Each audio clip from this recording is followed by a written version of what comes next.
Muy buenos días a todos. Estamos un día más en este maravilloso entorno del mundo nupcial con proveedores excelentes del mundo de las bodas para que en estos días que estamos confinados y que estamos teniendo todavía días de pandemia, podáis aprovechar para poder chequear, ampliar, conocer nuevos trucos o cualquier otro aspecto relacionado con vuestra boda, para mejorarla, para crear la boda que realmente queréis. Para ello, contamos con profesionales de todas las áreas nupciales que puedan interferir tanto en la organización, en la preparación, en el diseño o en el aspecto legal. Y hoy, cómo no, tenemos a otro de los increíbles proveedores de las bodas y al final de cada mini curso vas a recibir un regalo. Así que quédate hasta el final y comenzamos.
Hoy tenemos el placer de poder contar con una persona excelente.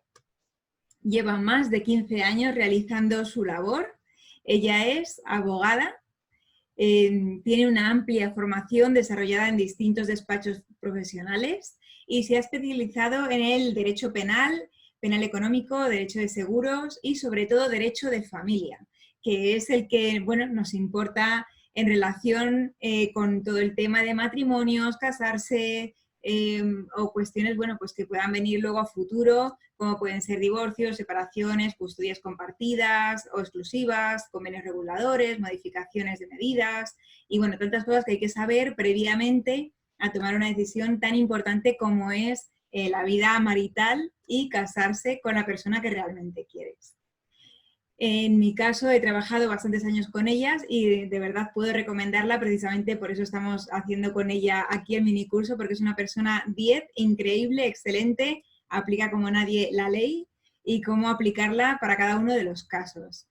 Tiene un alto porcentaje de casos ganados, clientes satisfechos y leyes aplicadas. Así que sin más dilación voy a dar paso a esta increíble profesional del derecho. Ella es Bárbara de Frutos y es socia fundadora del despacho Martín y Encinas Abogados. Un aplauso para ella. Hola, Hola Bárbara, ¿qué tal? ¿Cómo estás?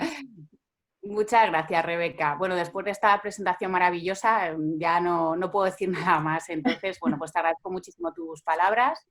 Pues como has comentado, efectivamente una de las especialidades es el derecho de familia y creo que es importante hablar de una serie de cuestiones. En este caso vamos a aprovechar para establecer un poquito una diferenciación entre lo que es la figura del matrimonio y la figura de las uniones de hecho, porque por la experiencia profesional que tenemos nosotros en nuestro despacho, tenemos la sensación de que la gente está un poquito confundida y que últimamente se intentaban asimilar o la gente pensaba que las dos figuras eran súper parecidas y sin embargo, sí es cierto que hay determinados elementos que son comunes, pero también hay una serie de cosas que son bastante diferentes entre lo que es el matrimonio y la unión.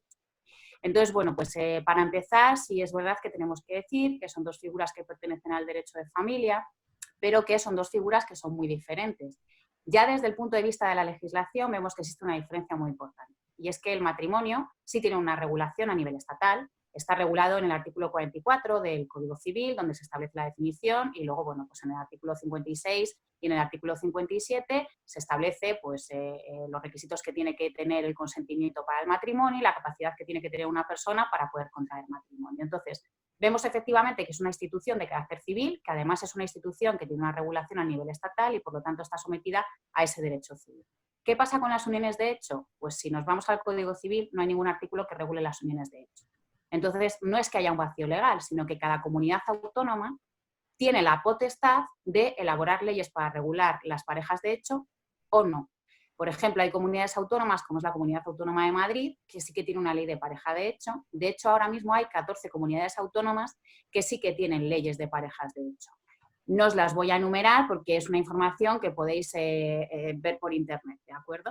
Pero sí hay comunidades autónomas como son, por ejemplo, Castilla y León, Castilla-La Mancha o La Rioja, que no tienen una ley de parejas de hecho y entonces a través de decretos van regulando la inscripción en el registro, los derechos, las obligaciones y demás. Entonces esto genera un poquito de inseguridad porque, claro, si una persona está pensando formalizar su relación de pareja y no sabe qué hacer, si casarse o hacerse pareja de hecho, mi consejo es que lo primero que tiene que hacer es meterse en internet y buscar la ley de pareja de hechos de la comunidad autónoma donde vive para ver un poco cuáles son las similitudes y las diferencias entre la institución del matrimonio. Porque aquí vamos a hablar un poco en rasgos generales, pero que quede claro que hay que irse siempre a la ley específica de la comunidad autónoma, si la hay, para ver cuál es la regulación de las uniones de hecho, ¿de acuerdo? Entonces, bueno, pues dicho esto, también quiero hacer un poquito referencia ya al tema legal, que incluso nuestros tribunales, el Tribunal Supremo, que nos suena a todos por estos casos de actualidad que está habiendo, y el Tribunal Constitucional, son los más altos tribunales y también establece una distinción muy importante entre estas dos figuras. De hecho, hay una sentencia del 2005, de septiembre del 2005, del Tribunal Supremo, que expresamente dice que las uniones de hecho son aquellas uniones de personas que rechazan el matrimonio y las obligaciones que el matrimonio conlleva. Por lo tanto, aquí se ve que hay una diferencia fundamental entre las dos figuras, ¿vale? Bueno, vamos a pasar a una serie de cuestiones prácticas que yo creo que nos interesan a todos y que derivan un poco pues, de lo que es el matrimonio, la unión de hecho. Entonces, vamos a hablar, por ejemplo, de qué pasa cuando se produce la disolución del vínculo de pareja, la diferencia que hay si estamos casados y la diferencia que hay si somos pareja de hecho. Bien, si estamos casados, el vínculo matrimonial se disuelve, como todo el mundo sabe, a través del divorcio y la convivencia a través de la separación. ¿Qué pasa? Que como hemos dicho que el matrimonio es una institución civil y está sometida al derecho civil, necesitamos acudir a los tribunales para efectivamente disolver ese vínculo matrimonial. Tenemos que obtener una sentencia de divorcio o una sentencia de separación. ¿Esto qué implica? Pues que lleva un poquito más de tiempo, si es de mutuo acuerdo, menos tiempo, si es contencioso porque no estamos de acuerdo en cómo nos vamos a divorciar, evidentemente es más tiempo y sobre todo económicamente hay que contratar a un abogado y hay que contratar a un procurador. El único requisito es que hayan pasado 3 meses desde que se ha formalizado el matrimonio. No hay ningún requisito más. No hace falta alegar ninguna causa, nada de nada.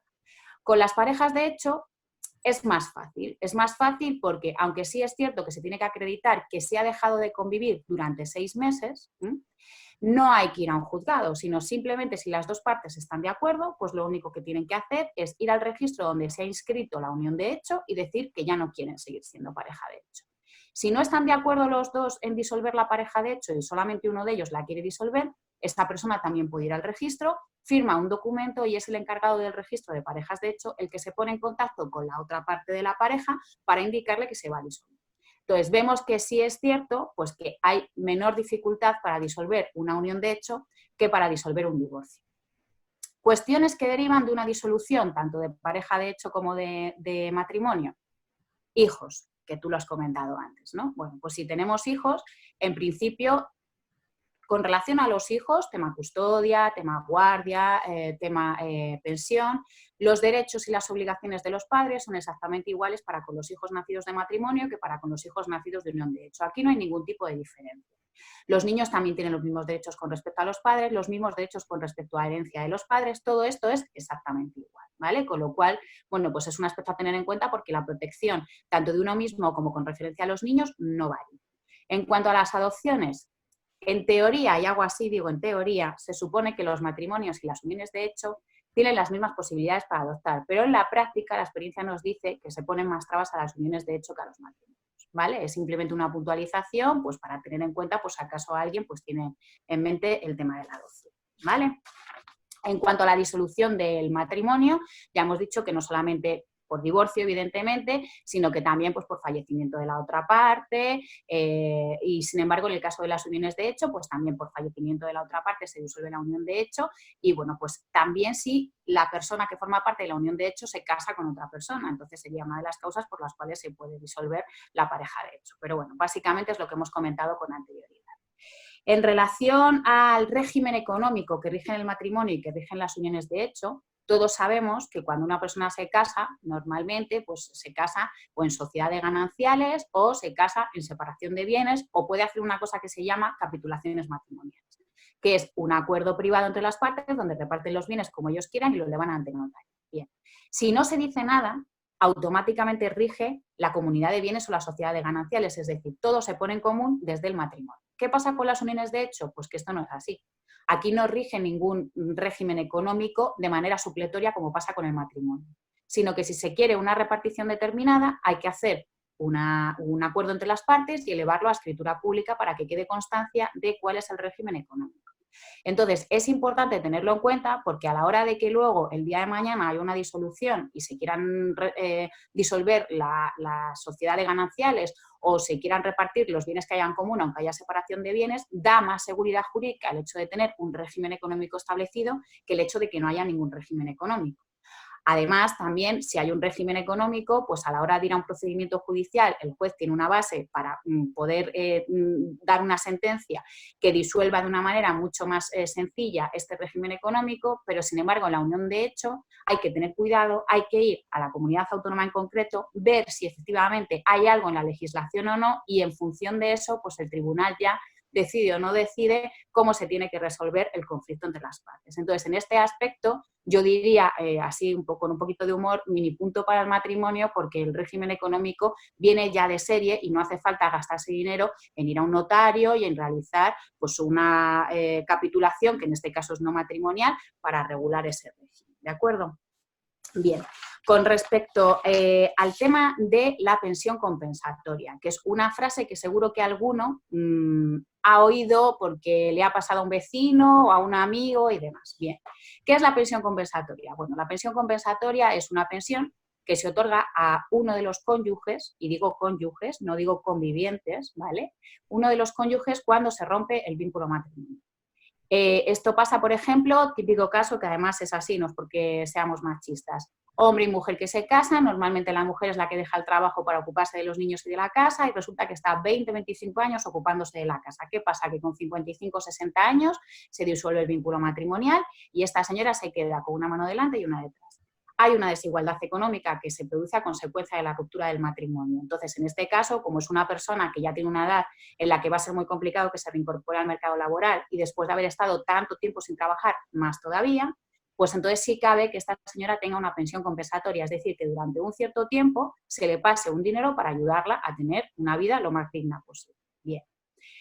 Al haber matrimonio, el cónyuge tiene derecho a esa pensión compensatoria. No es que tenga derecho siempre, es decir, solamente por el hecho de ser cónyuge cabría que se diese esa pensión compensatoria. Si voluntariamente la otra parte no quiere pagar esa pensión, pues entonces es un juez en el que puede decidir acerca de si se tiene que dar la pensión o no. Pero en el caso de las uniones de hecho, no es automático el que el conviviente tenga derecho a esa pensión compensatoria, salvo que en el papelito ese que hemos dicho que hay que hacer para establecer el régimen económico, las partes acuerden que si se produce una desigualdad económica cuando se desvincule la unión de hecho, la parte que esté perjudicada económicamente tiene derecho a esa compensación. Si no se pone expresamente, no hay derecho a la compensación. Una vez más, hay que irse a la ley de la comunidad autónoma porque puede ser que se regule algo sobre la pensión compensatoria o no, pero con carácter general, si no se pone nada por las partes, no cabe la pensión compensatoria. Entonces, también es una cosa que yo creo que es importante tenerla en cuenta. Pensión de viudedad, que también es otra cosa que yo creo que nos interesa. Bueno, pues evidentemente, si estás casado con una persona, ese derecho es innegable. Y además es que no tienes que aportar ningún requisito más, nada más que acreditar efectivamente que se ha formalizado el matrimonio. No hay un límite de convivencia y tampoco hay un límite de ingresos. ¿Qué pasa con las uniones de hecho? Sí hay derecho a la pensión de viudedad, pero hay que cumplir una serie de requisitos muy importantes. Lo primero es que la unión de hecho tiene que estar inscrita en el registro de pareja de hecho o de unión de hecho de la comunidad autónoma. ¿Por qué? Porque desde el momento en el que se produce la muerte se va 2 años atrás y 2 años atrás tiene que haber habido una inscripción, ¿vale? Si no han pasado 2 años desde la inscripción de la unión de hecho hasta la muerte de uno de los convivientes, no hay derecho a pensión de viudedad, ¿de acuerdo? Luego, además, no solamente hay que cumplir ese requisito de los 2 años de llevar inscrito en el registro de parejas de hecho, sino que se tiene que acreditar que las 2 personas han estado conviviendo 5 años consecutivos anteriores antes de la muerte de esa persona, ¿vale? Entonces, esos 2 requisitos son importantes, ¿de acuerdo? Una vez que se han cumplido esos requisitos, además también, pues la persona que muere tiene que haber estado cotizando durante un cierto tiempo a la Seguridad Social y, sobre todo, hay unos límites económicos en relación a la cuantía de la pensión de viudedad, ¿vale? Y es que cada comunidad autónoma establece unos límites en relación con el salario. Entonces, si yo, por ejemplo, he cumplido el requisito de los 2 años y el requisito de los 5 años, pero resulta que mi salario supera el mínimo que establece la Comunidad de Madrid, por ejemplo, pues entonces no tengo derecho a pensión de viudedad.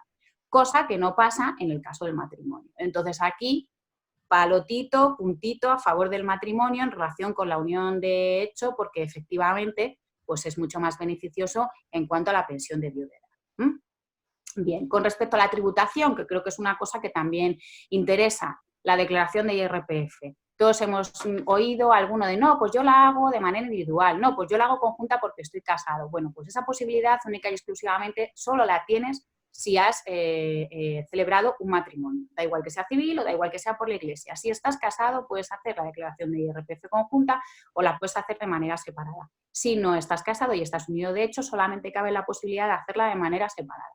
¿Qué pasa? Que a veces hay bastantes ventajas a nivel fiscal de hacer la declaración conjunta a hacerla separada, sobre todo, por ejemplo, en el caso en el que uno de los miembros de la pareja no trabaja. Bueno, pues en este caso es muchísimo mejor hacer una declaración de IRPF conjunta que hacerla por separado. Entonces, esta opción única y exclusivamente la vamos a tener con respecto al matrimonio, ¿vale?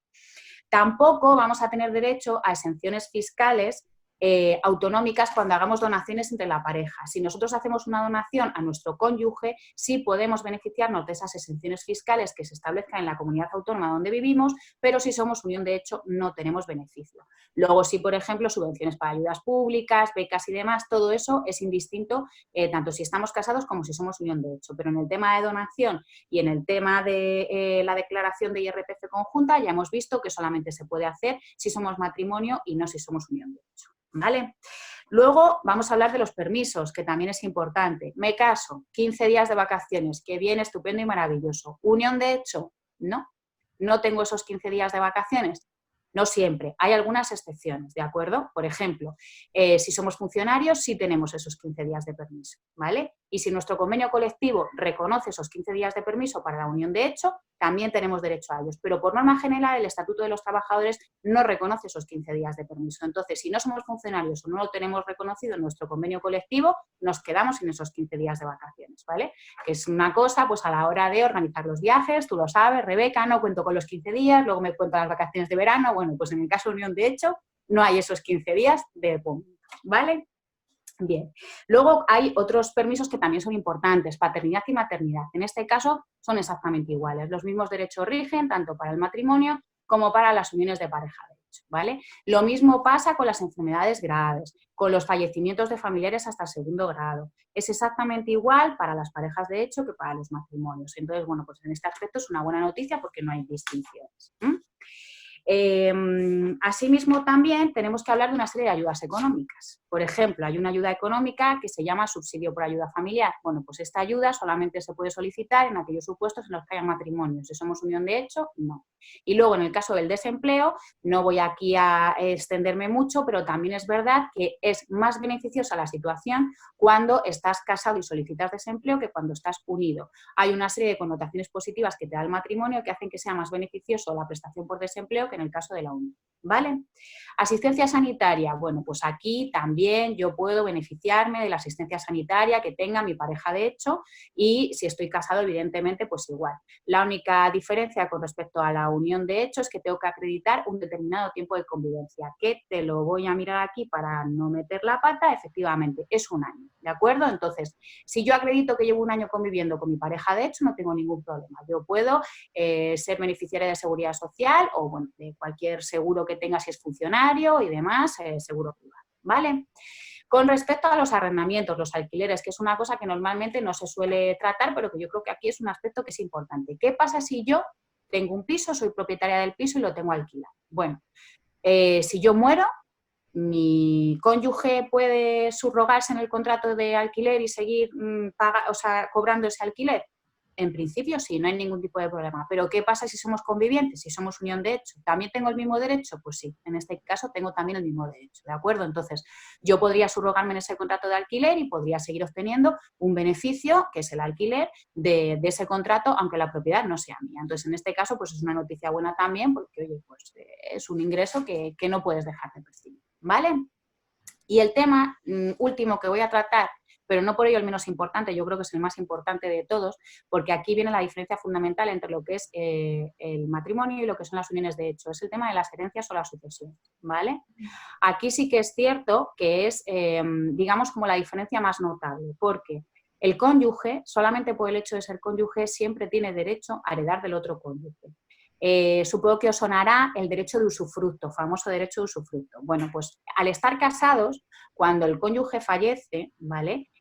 Yo, que soy la persona que estaba casada con este señor, tengo derecho, ¿vale?, a quedarme con el usufructo de lo que se llama el tercio de mejora. Ahora os explico a grosso modo, ¿vale?, en qué consiste la herencia, porque esto parece que nos suena chino. Mira. Haceros a la idea de que la herencia es como una especie de circulito. Ese circulito lo dividimos en 3 partes, ¿vale? Bueno, pues un quesito es lo que se llama la legítima, que eso sí que nos suena a todos. Entonces, la legítima es una parte de la herencia que sí o sí tiene que ir a mis hijos si tengo hijos, o si no tengo hijos, a mis padres o a mis hermanos. No puedo, salvo que haya causas por las cuales yo puedo desheredar a una persona, no puedo tocar esa parte, ¿vale? Sobre esa parte, el cónyuge no puede hacer nada. Luego hay otra parte que se llama la de mejora, que es que yo a mis herederos, que pueden ser mis hijos o pueden ser mis padres, a todos o a alguno de ellos le puedo dar un poquito más, le puedo mejorar en esa herencia. Y eso viene de ese otro quesito. Y el tercer quesito es la parte de libre disposición, que yo con ella puedo hacer lo que quiera. Bueno, pues del quesito de la mejora, ese que yo puedo aplicar para mejorar a un hijo, a los 2 hijos que tenga o a mis padres, ¿vale? De ahí, el cónyuge automáticamente, solo por el hecho de ser cónyuge, hereda el usufructo, derecho a usar. Normalmente ese usufructo suele ser, por ejemplo, de la vivienda común. Lo que se suele hacer es que, bueno, fallece un cónyuge, pues hasta que el otro cónyuge fallezca, no es que sea propietario de la vivienda, sino que tiene derecho a usarla, pues hasta que fallezca o hasta que llegue a un acuerdo con los herederos para venderla o lo que sea. En el caso de las uniones de hecho, este derecho de usufructo no existe. No se genera de manera automática. Por lo tanto, hay que hacer un testamento entre las partes, y eso significa que era un notario, a lo mejor a un abogado y gastas el dinerito, ¿vale? Pero hay que hacer un testamento donde se establezca cuáles son los derechos hereditarios que yo quiero dejarle a mi conviviente, a mi pareja, ¿vale? A mi unión de hecho. Y luego hay que tener en cuenta que no son ilimitados, porque hay unos herederos forzosos, que son los hijos, o en el caso de que no haya hijos, que son los padres, que tienen una serie de derechos, y hay que respetar esos derechos en el testamento. Entonces, esta para mí es, digamos, la diferencia fundamental y además la más importante, ¿vale? Hay que tener en cuenta esto, que si tenemos una unión de hecho, es necesario establecer un testamento en el que se fije lo que nosotros queremos que vaya para la otra parte, porque si no, no va a quedar absolutamente nada, ¿vale? Y yo creo que, bueno, pues estas pinceladas de momento son más que suficientes y ya entraremos a lo mejor en otras materias en otros momentos. Qué bien, de verdad.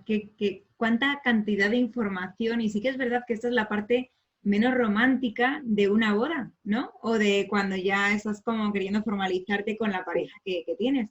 Pero tan Está importante. muy bien.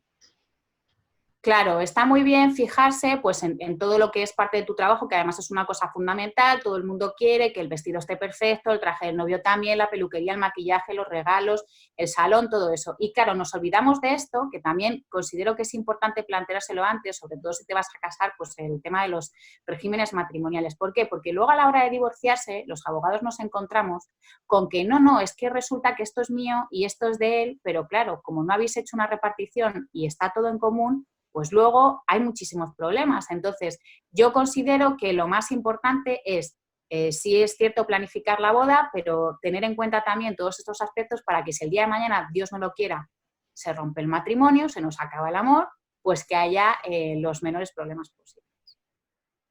Exacto, exacto. Bueno, pues yo aquí además tengo ahora unas preguntas de algunas parejas que de estas veces que me van preguntando, me van escribiendo.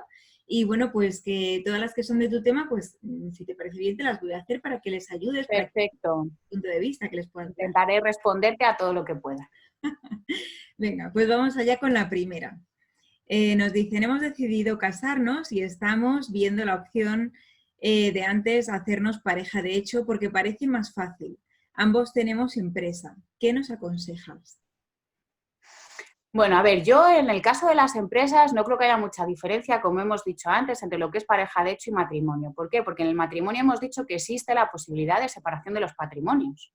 Entonces, si yo no quiero, mi pareja tiene una empresa y yo no quiero que mi patrimonio se vea afectado por las deudas de la empresa de mi pareja, pues entonces simplemente se hace una separación de bienes en el que mi patrimonio es mi patrimonio, el patrimonio de esa persona es el suyo y esa persona sabrá si lo quiere vincular a su empresa o no lo quiere vincular. Pero si el día de mañana hay un impago, hay una pulla y lo que sea, está bien claro que es su patrimonio sobre el que tiene que recaer, pero no sobre el mío. Entonces yo creo que no es tanta cuestión el hacerme pareja de hecho o el casarme, sino el establecer, tanto siendo pareja de hecho como casándome, que el régimen sea el de separación de bienes. Porque ya hemos dicho antes que si tú eres pareja de hecho, pero no estableces ante notario el régimen que tú quieres, también puedes tener problemas. Entonces, al final, lo que tiene que quedar claro, bien en capitulaciones matrimoniales, bien en separación de bienes o bien si es unión de hecho en un documento ante notario, es que los patrimonios son independientes para que no haya ningún tipo de problemas el día de mañana.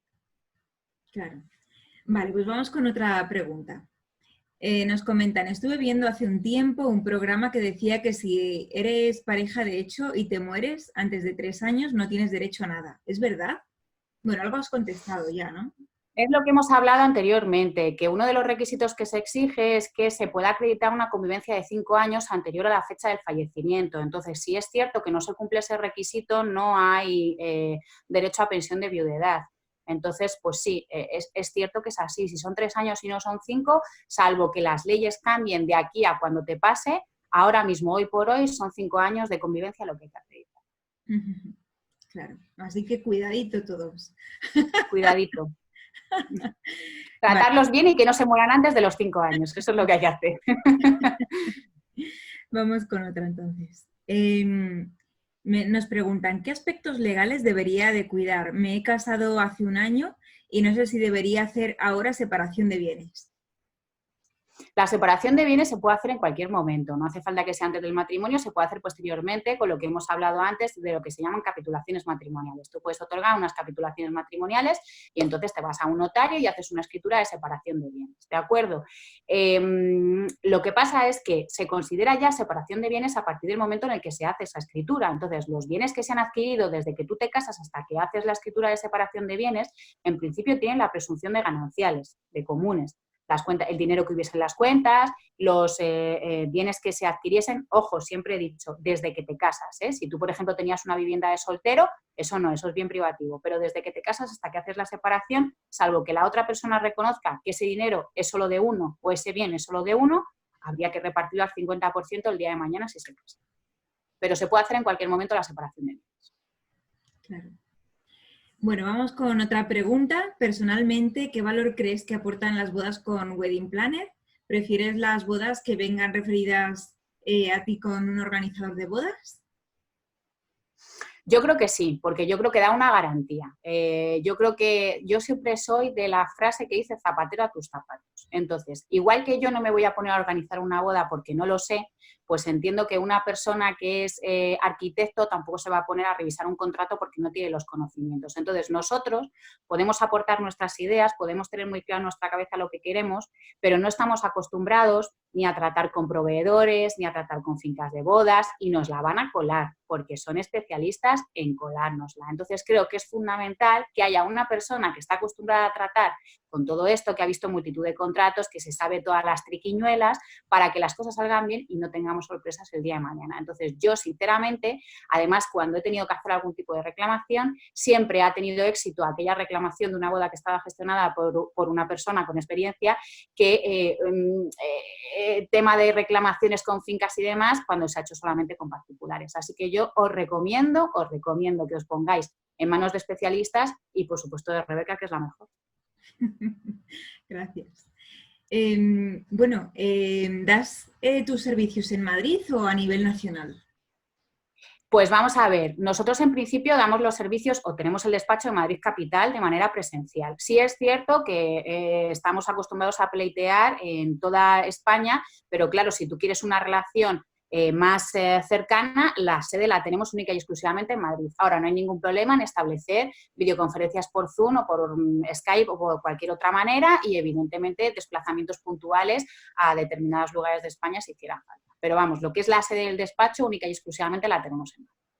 Claro, pero ahora como estamos tan expertos, ¿no? Desde que estamos confinados a todo el tema de redes Por sociales. eso, claro, a ver, es que además vivimos en un mundo ahora mismo en el que las tecnologías es lo que manda. Entonces, al final, yo creo que un asesoramiento, un buen asesoramiento, no depende tanto de que te conozcas o no te conozcas en persona, sino de, bueno, pues generar una relación de confianza. Y yo creo que la relación de confianza se puede generar de muchas maneras. Se puede generar telefónicamente, se puede generar como estamos haciendo ahora tú y yo por este medio, se puede generar presencialmente. Entonces, no habría ningún tipo de problema en hacer asesoramiento a distancia y se buscarían las maneras para hacerlo de la forma lo más personal posible. El servicio y la calidad son exactamente iguales. ¿Y con cuánto tiempo crees que sería lo ideal para que la gente empiece a contactar contigo y empiecen ya a ver todos los temas legales para previamente a la boda o a la pareja de hecho?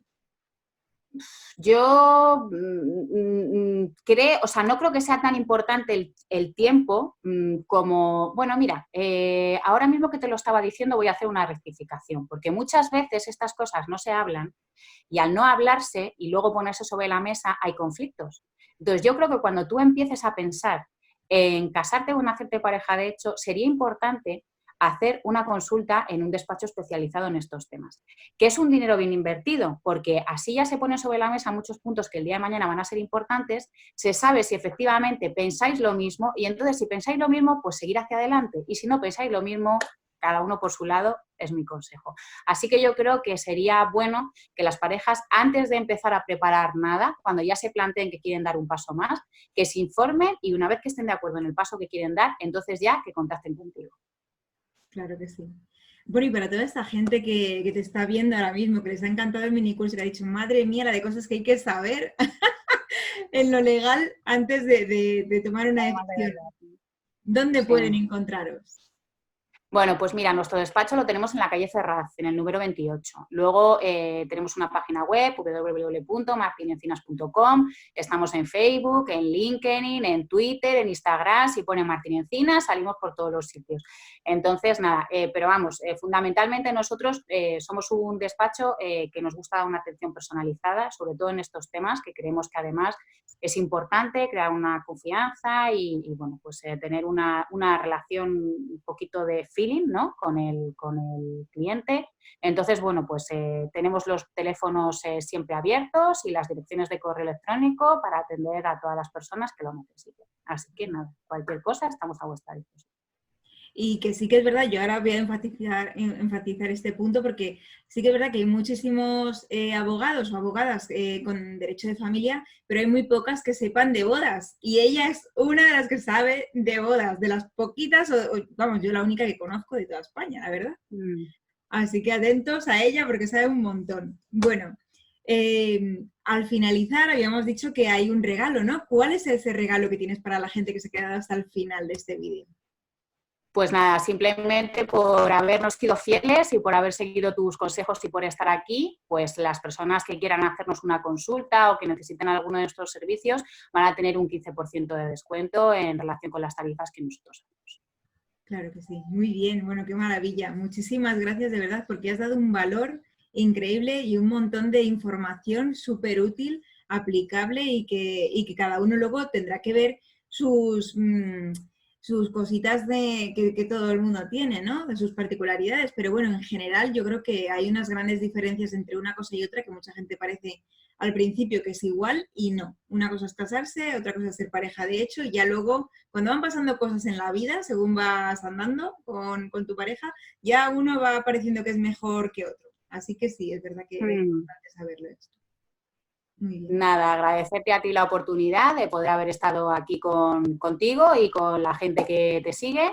Y bueno, simplemente decir que me parece muy interesante efectivamente que se muestre interés en estos aspectos del matrimonio, porque no todo el mundo que se dedica a organizar bodas lo hace así. Creo que es una cosa fundamental y creo que es un servicio muy importante para dar a los clientes. Y nada, y para lo que queráis, lo que necesites tú y lo que necesiten tus clientes, pues aquí nos encontramos. Muy bien. Pues un besito para todos y ya veréis que juntos lo conseguimos. Hasta luego. Muchas gracias. Hasta luego.